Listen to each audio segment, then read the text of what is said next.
Assalamualaikum warahmatullahi wabarakatuh. Bertemu kembali dengan saya Muhammad Imron, salah satu CGP Angkatan 10 dari Kabupaten Rembang. Pada kesempatan kali ini saya ingin menyampaikan video tentang penerapan segitiga restitusi pada sekolah saya.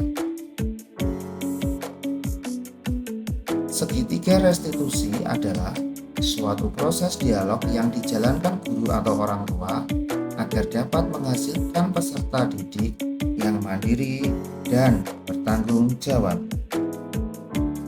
Terdapat 3 tahapan pada segitiga restitusi, yaitu menstabilkan identitas, validasi tindakan yang salah, dan menanyakan keyakinan. Pada tahap menstabilkan identitas dilakukan berdasarkan prinsip membuat kesalahan adalah bagian dari proses pembelajaran yang nantinya akan menggeser identitas gagal ke identitas sukses. Selanjutnya, pada tahap validasi tindakan yang salah dilakukan berdasarkan prinsip setiap perilaku berupaya memenuhi suatu kebutuhan tertentu. Guru akan bergeser dari pemikiran stimulus respon menjadi proaktif, sehingga dengan mengenali dan mengakui kebutuhan peserta didik akan memperbaiki hubungan dengan peserta didik. Pada tahap terakhir adalah menanyakan keyakinan. Pada tahap ini, murid akan diberi pertanyaan-pertanyaan bermakna untuk memunculkan motivasi secara intrinsik sehingga mampu mengaitkan keyakinannya dengan tindakan yang salah. Kasus pertama, pada waktu istirahat kedua, saya mendapatkan laporan dari Arifin, yaitu ketua kelas 5, bahwa Vivi melempar topi Hilmi ke selokan sekolah, sehingga topinya basah dan kotor. Selamat siang, Kak. Selamat siang, Mbak Vivi. Silakan masuk. Silakan duduk, Mbak Vivi. Apa kabar? Masih semangat kan? Alhamdulillah, masih, Kak. Mbak Vivi, kalau boleh tahu ada kejadian apa tadi ketika istirahat kedua?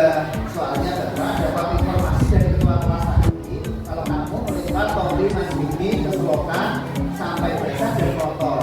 Benar, kamu melawan itu. Habis, dia tidak mau mendengar peraturan dari saya kok, Pak. Apakah peraturan itu sudah menjadi kesepakatan semua pemain? Tidak sih, Kak. Kalau boleh tahu, apa alasan kamu melakukan hal tersebut? Kesel, Pak. Dia tidak mau memperhatikan saya. Oh, senang ya kalau temannya nangis karena topinya basah dan kotor. Mbak Vivi, memang semua orang pernah melakukan kesalahan dan juga pernah merasa kesal atau marah. Bahkan Pak Guru dan teman-teman itu juga begitu. Ya, Kak. Lantas, mengapa melempar topi Mas Bimi ke selokan sehingga topinya basah dan kotor? Apakah kamu tidak kasihan sama Mas Bimi kalau dimarahi orang tuanya? Maaf, Pak. Saya salah. Ya, saya kasihan sama Budi, Pak. Nah, apa yang akan Mbak Vivi lakukan selanjutnya? Saya akan minta maaf ke Hilmi dan tidak mengulangi lagi, Pak. Bagus sekali. Meminta maaf adalah perbuatan terpuji. Ya, Pak. Baiklah. Mbak Vivi masih ingat dengan keyakinan kelas kita? Masih, Pak. Apa saja? Berperilaku sopan, menghargai teman, dan bertanggung jawab, Pak. Ya, betul. Kalau begitu, Mbak Vivi punya cara tidak supaya topi Mas Vivi bersih dan kering? Ya, Pak. Saya bisa mencucikan dan menjemur topi yang sudah kotor itu. Kebetulan rumah Hilmi dekat dengan rumah saya, Pak. Nah, bagus. Dengan begitu, Mbak Vivi sudah melaksanakan keyakinan kelas dan membuat Mas Vivi senang. Bapak pun juga ikut senang. Iya, Pak. Terima kasih atas bimbingannya. Ya, karena segera menerima Mas Hilmi dan melakukan apa yang menurut Mbak Vivi baik dan melaksanakan keyakinan kelas. Mas Hilmi pasti akan senang dan memaafkan. Iya, Pak. Terima kasih. Mohon pamit. Baik, hati-hati. Kasus kedua, pada minggu-minggu akhir ini, dari beberapa tugas yang saya berikan, Nina sudah 3 kali berturut-turut tidak mengerjakan tugas sampai dengan hari yang disepakati. Saya telah mengingatkan pada awal tugas dan menjelang kesepakatan hari terakhir tugas. Selamat siang, Pak. Selamat siang Mbak Nina, silakan masuk. Silakan duduk Mbak Nina. Apa kabar? Sehat kan? Alhamdulillah sehat Kak. Mbak Nina, tahu tidak kenapa Bapak panggil kemari? Tahu Pak, karena saya belum mengerjakan tugas Kak. Ada masalah atau kendala apa yang membuat hal itu terjadi? Enggak Kak. Mbak Nina nggak usah takut atau malu. Jawab saja yang jujur. Bapak tidak akan marah. Kalau boleh tahu, apa alasan kamu melakukan hal tersebut?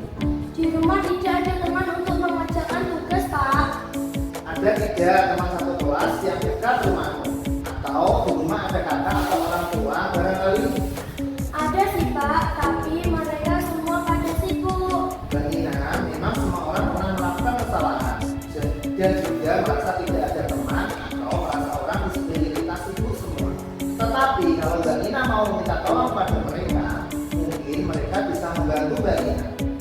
Ya mungkin Pak. Lantas, kenapa Mbak Nina tidak mencoba kerja kelompok atau minta bimbingan orang yang ada di rumah? Apa tidak sayang jika tidak dapat nilai tugas? Sayang kan kalau tidak dapat nilai tugas? Maaf Pak, saya salah. Ya sayang Pak, kalau sampai saya tidak dapat nilai nantinya. Nah, kalau begitu apa yang akan Mbak Nina lakukan selanjutnya? Saya akan mencoba untuk kerja kelompok atau minta bimbingan orang yang ada di rumah Pak. Bagus sekali. Mau mencoba dan mau berusaha adalah perbuatan dan kunci. Terima kasih Pak. Baiklah Mbak Nina, masih ingat dengan keyakinan kelas kita? Apa saja? Masih Pak, tertib mengerjakan tugas, tepat waktu, dan bertanggung jawab. Ya, betul. Kalau begitu, Mbak Nina punya cara untuk agar tetap mengerjakan tugas tepat waktu. Iya Pak, saya bisa ikut kerja kelompok dan meminta bimbingan ayah atau ibu di rumah Pak. Nah, dengan begitu Mbak Nina sudah melaksanakan keyakinan kelas dan merubah kesalahan. Pak Guru pun senang mendengarnya. Ya Pak, terima kasih atas bimbingannya. Sudah, nanti segera mencari teman kerja kelompok dan lakukan apa yang menurut Mbak Nina baik dan dapat melaksanakan keyakinan kelas. Baik Pak, terima kasih. Mohon pamit. Baiklah, hati-hati pulangnya. Assalamualaikum warahmatullahi wabarakatuh. Perkenalkan, nama saya Zuliatul Muafia, biasa dipanggil Vivi. Dan saya Sufiana Ifati, akrab dipanggil Silvi. Kami siswa kelas 5 di SDN Kendal Agung. Di sini ya kami akan memberikan tanggapan tentang keyakinan kelas yang ada di kelas kami. Kami sangat senang belajar dengan Pak Imron. Kami diajarkan untuk berdiskusi, saling menghormati, dan menghargai dalam berpendapat. Kami di sini senang berdiskusi dalam membuat keyakinan kelas. Dengan keyakinan kelas membuat kedisiplinan diri kami menjadi lebih baik lagi. Kami membiasakan diri untuk tertib dalam melakukan keyakinan kelas yang sudah kami buat dan sepakati. Dengan keyakinan kelas, maka kelas kami akan menjadi kelas yang kondusif, nyaman, dan lebih tertib. Sekian, wassalamualaikum warahmatullahi wabarakatuh. Kesimpulan, melalui tindakan restitusi, peserta didik dapat menyadari dan mengakui kesalahan yang dilakukan secara terbuka dan fokus pada penguatan karakter melalui solusi. Demikian akhir kata, semoga tergerak, lekas bergerak, mari menggerakkan. Terima kasih. Wassalamualaikum warahmatullahi wabarakatuh.